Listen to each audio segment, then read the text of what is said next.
Welcome to the HCI family of podcasts. We're your source for personal, professional, and organizational growth and development. We share our own original research, explore industry trends, and interview executives and thought leaders from across the globe. Join us for practitioner-oriented content around all things leadership, HR, talent management, organizational development, and change management. Maximize your personal and organizational potential with the HCI family of podcasts.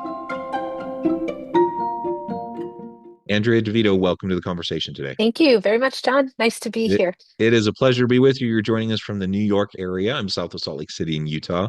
And today we're going to be talking about Amazon HR cuts and what that signals for trends across corporate America. Perhaps a dangerous signal here. And I think it's a really important item to be discussing. And frankly, it's not just Amazon, right? It's lots of organizations.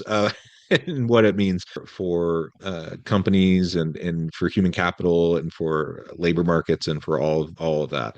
So as we get started, I wanted to share Erin's bio with everybody. Erin DeVito is the general manager of Impact North America, leading teams that design transformative, people-centric learning experiences. Since joining Impact in 2012, she has helped organizations navigate change, strengthen leadership, and build culture where people thrive. With more than a decade of experience across operations and senior leadership, Erin brings a deep belief in the power of human connection to everything she does. A mom of five, she's constantly reminded of the beauty in imperfection, growth, and humor in chaos. And she channels that perspective into creating workplaces where people can bring their whole selves to work and do their best, most meaningful work together. I love everything about that. Everything about that tail end that I was just sharing is 100% like my mantra. And I'm a father of six, and so I can relate to the Wow. mother of five. Chaos, like the chaos aspect that you were sharing in your bio. Humor and chaos, I think, is very apt.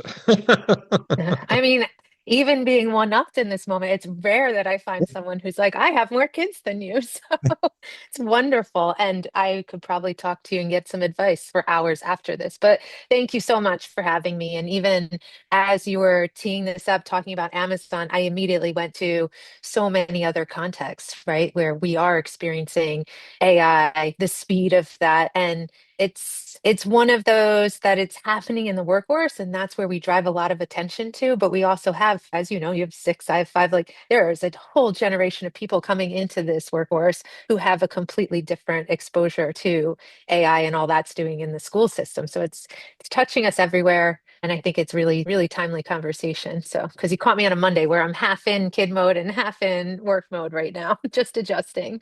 Yeah, exactly. Well, very good. So why don't we start by digging into Amazon a little bit? Like you said, I Yeah. think this applies to lots of different contexts, lots of different examples, but we know that many industries are automating HR, automating many functions, and but within HR, there's certainly this desire through agentic AI and through other AI automation opportunities, to streamline a lot of those processes, to a lot of those jobs are stalling or in some ways, or at least pieces of getting displaced. And then my oldest two daughters are college students, and they're approaching completion and entering the workforce, and they're kind of freaking out, and I'm kind of freaking out for them. Like, what does this look like for early career professionals when organizations seem to be, at least in a wait and see mode, if not having already decided we're not hiring people right out of college because we have AI agents and whatnot to do this work for us. It's a really interesting time. And I mean, this is kind of the wild, wild west, and I don't think we have anything figured out yet. And there's going to be so many implications.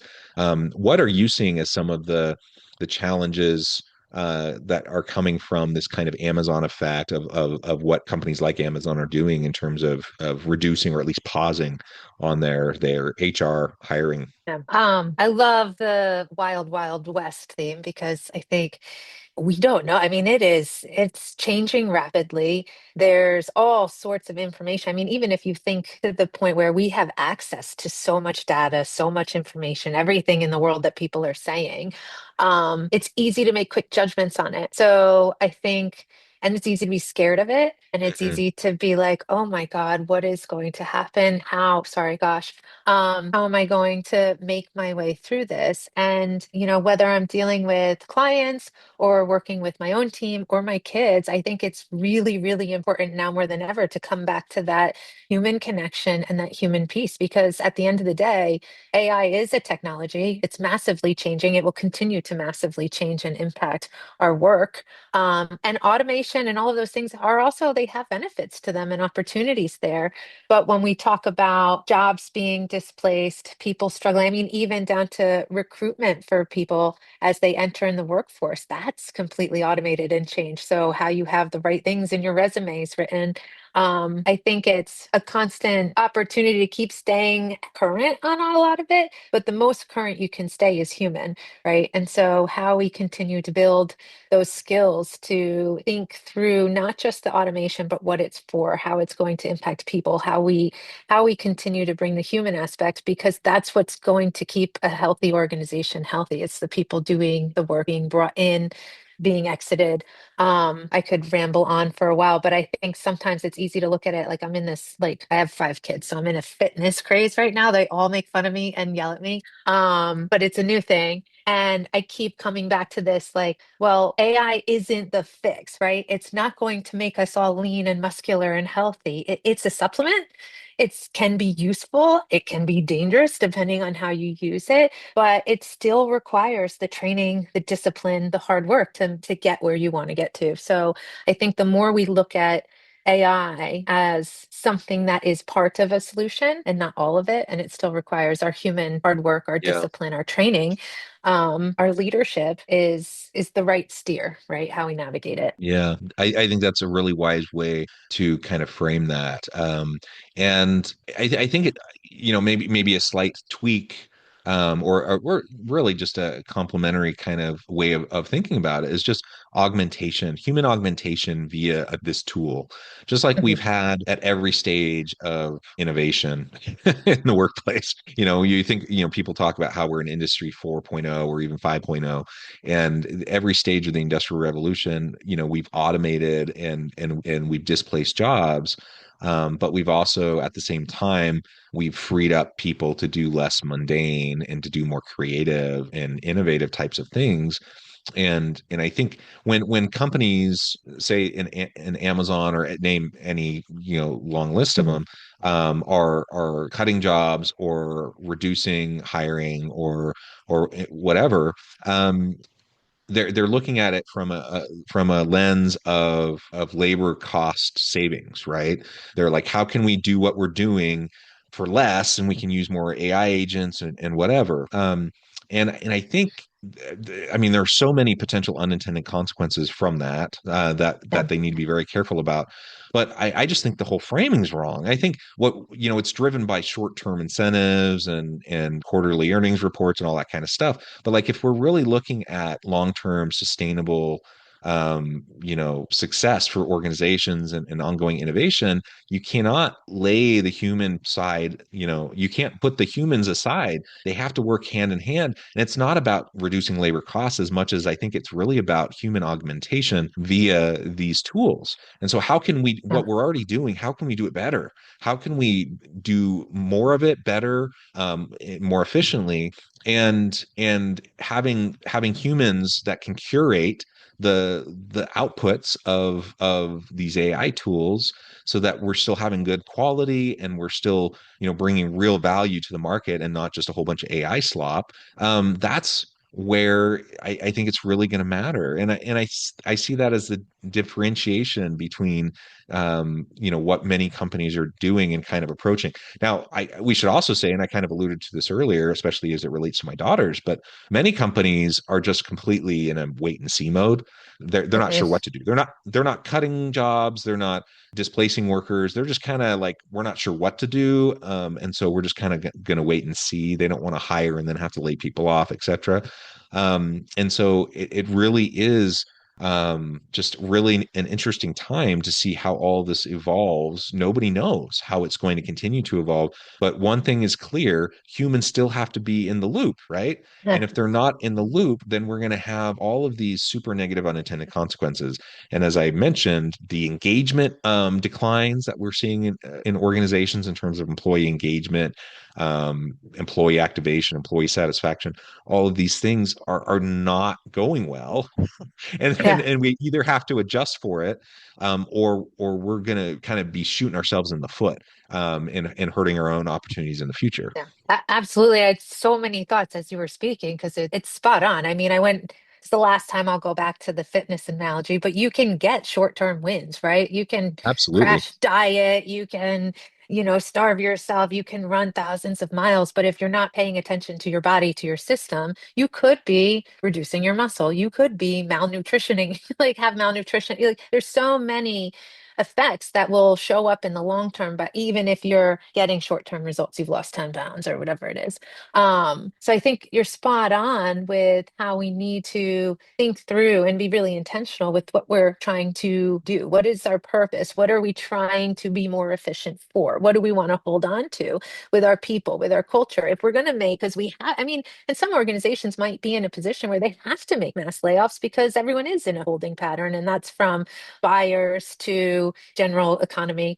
And because it's nerve-wracking right now. So they might be forced to do that, and it might be automation is the way to go. But even with making the tough calls, how we nurture and take care of what we want to have at the end of that is so vital, because as we're doing that, people don't understand why, if they're not communicated with consistently, clearly, if they aren't feeling like what I do matters and I have a value to bring that can be enhanced by technology or not, then we run the risk of losing that muscle, losing the heart, losing the motivation to keep going.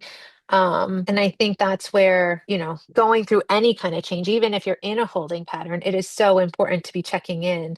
Are we communicating what people need to hear? Because people will fill in the blanks and make up the stories that you'll, give them either drives the fear or drives the motivation. And are we being consistent? Are we being ethical? Are we valuing people and what we have through whatever change? Like, how do we lead people through this change, to lead businesses through the change? Because change is inevitable, as we're seeing. And we're seeing that every day with our clients. Like, at one point it was, leadership development and the soft skills and upskilling, and through all of the things that were happening, there was still that leadership development focus. Now it's all, how do we lead through change and complexity and all of that. So I think even if you're in a standstill, we can still be helping people navigate change because it's inevitable. Yes, it is. And I really like I know you say you don't want to keep going back to the fitness analogy, but I think it's just a really good one. Because you're absolutely right. How many people get the short-term wins with weight loss, but it's not done in a healthy way whatsoever. It's not done in a sustainable way, first of all. So they're going to yo-yo Yeah, diet, right? And they're going to end up just gaining the weight back.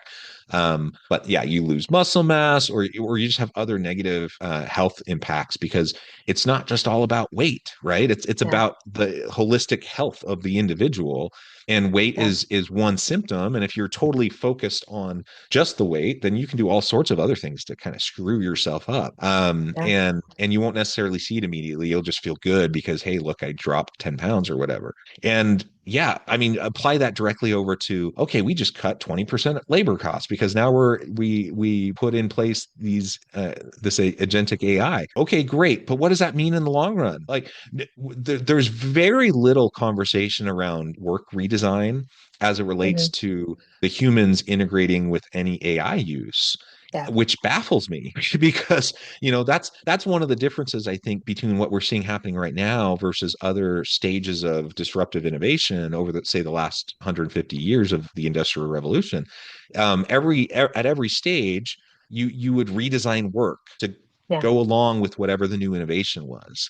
And right now, I don't see that. I just don't see yeah, much meaningful or intentional work redesign. It's just everyone saying use AI. And then you have all this haphazard adoption across units and teams and individuals using all these different tools.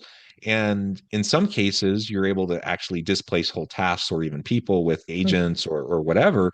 But in many cases, you just have, I mean, there's quite a few studies showing that the ROI on AI implementation is not there yet. Yeah, And yet companies are investing an incredible amount of money into it, and they're reducing their labor costs, at least in the short run, but at what cost in the long run? I mean, yeah, are you just completely eroding your own capabilities in the long run? And I'm yeah, super worried about that. Not just for organizations or for my daughters or whomever, but like for the state of society as a whole. Like I'm really worried about yeah, how we wrestle with this. Because if we don't, if HR is not at the forefront of trying to think through how we redesign work in relation to this technology, then we're just going to have it imposed upon us, and it's going to be a mess. yeah. And there's going to be so many negative unintended consequences from it. Absolutely. And I'd go, I mean, I love that point. And I'd go as far as to say if purpose and why isn't at the center of that, and that is driven by HR, by people, we will struggle. We'll keep dealing with a challenge versus turning it into an opportunity, right? Because I think with technology and things like AI, we can easily get into a pattern of like, oh, this is great. It's thinking for me. It's starting to sound like me. It knows my personality. It will just create all of this stuff for me. But if you don't have a strong hold on purpose and what you're trying to achieve and why you're trying to achieve it, and everyone in your organization isn't like really clear on that, you lose slowly over time direction with that. And all of a sudden the words start to form differently and you start making up like, oh, well, we'll veer over here because AI is telling me to. And I guess the best way I can describe it, I was recently working on a performance review revamp. And AI was extremely useful, right? Like it came Yeah. in and it helped like revamp different expectations, how we'll word different things. And it saved so much time that I would have spent helping someone work through, okay, well, the semantics of this word versus that word and Yeah. four different drafts and everyone aligning around language. But so, yes, it saved a ton of time, but it doesn't change the fact that it doesn't know your company's values or expectations or guiding principles or mission. And so you have to align that language to that. It has to sound like you. It has to promote the voice that your company has. And it's not going to replace the training or need of people to have those conversations. So at the end of the day, it's still humans driving that process. It can make it cleaner, it can make it easier to build the process, but you still need drivers. And so if you can use that technology to help do, like you said in the beginning, the front work, you still can't take your foot off the gas. So you have to look at and be driving that why and the purpose and the ability for people to have the right conversations in the performance review example. Because the technology is not going to do that. They're not going to make the discernment of like, okay, yes, this is where someone's doing really, really well. And this is, not part of the role, but where that person is so valuable behind the scenes, connecting different functions and stepping up into things they're not necessarily supposed to do or have to do, but it's carrying a heartbeat in the organization. There's people behind that context that are really, really important in noticing that, deciding to do something with that and acting on it, but also having people be seen, right? Like that's so important. I remember someone's like, all they had to say to me was I was having a tough week with something. And someone's just like, I see you. And I was like, wow, that's really, really powerful and important. I needed to hear that, right? So AI can't do that. Automation can't do that, but it can empower us to find those moments where we can be more intentional, more mindful, and more present for people to do that. Because I didn't spend 50,000 hours trying to draft 10 expectations, the right language, Yeah. right?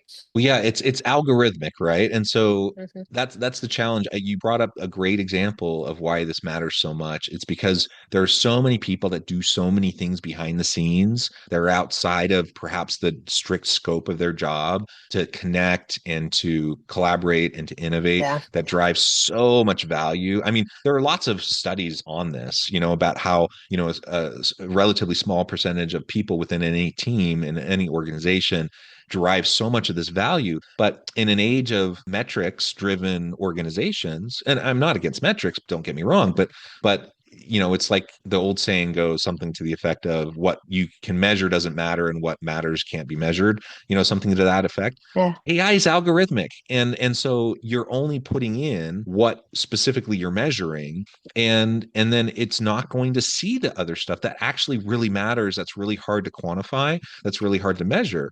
And if you just have a race towards the KPIs, and there's nothing wrong with KPIs, but like if it's just a race across the whole organization towards these metrics, and you completely disincentivize any of this other behind the scenes, real important work that happens in every organization, you're just going to have a hollow shell of an organization. You're going to have a house of cards Yeah. that's ready to completely collapse, if you're not investing in your people. And that's just the short-sightedness, I think, of how some organizations are approaching this right now.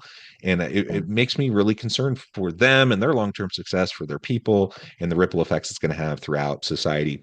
Well, Erin, this has just been a fantastic conversation. I note the time and I need to let you go here in a minute. But Yeah. before we wrap up, I wanted to give you a chance to share with the audience how they can connect with you, find out more about your work, your team, and then give us the final word for today. Okay. Well, you can find me on LinkedIn, like most people, Erin DeVito. Impactinternational.com is our website. And yeah, I'm sure if you're listening to, people have a way of contacting you, John, and you can connect them over. But I would be delighted to connect with anyone. And this is just a story that popped in my head. And if you don't know much about me, but I tend to go with whatever moves me. So if you have a minute, I'll tell a simple story. I have a 4-year-old daughter who is slightly on the spectrum. We're not sure we're diagnosing, but she gets very fixated on things and has a really tough time when she doesn't like when it goes awry.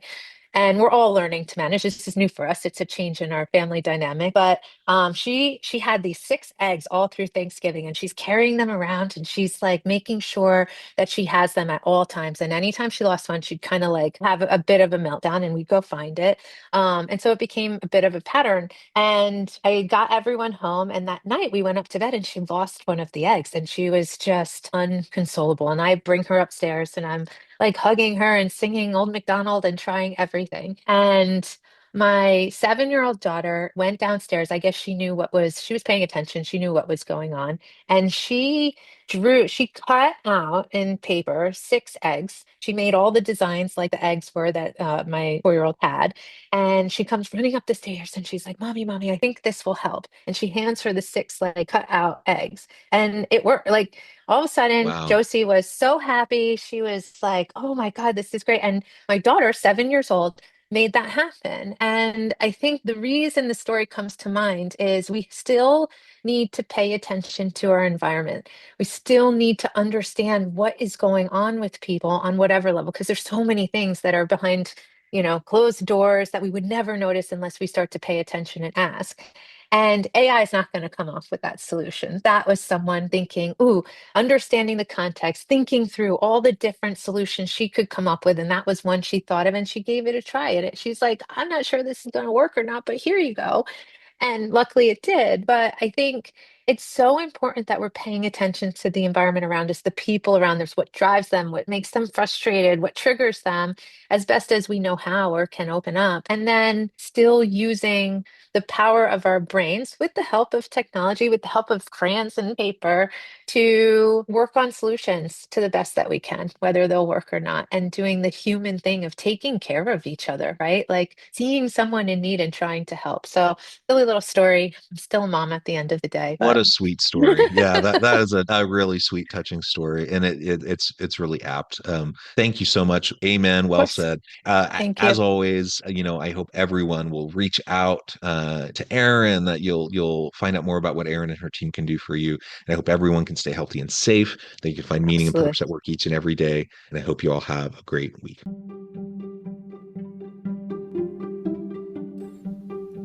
Thanks for joining us for this episode of the podcast. We hope you stay healthy and safe, and please join us again soon.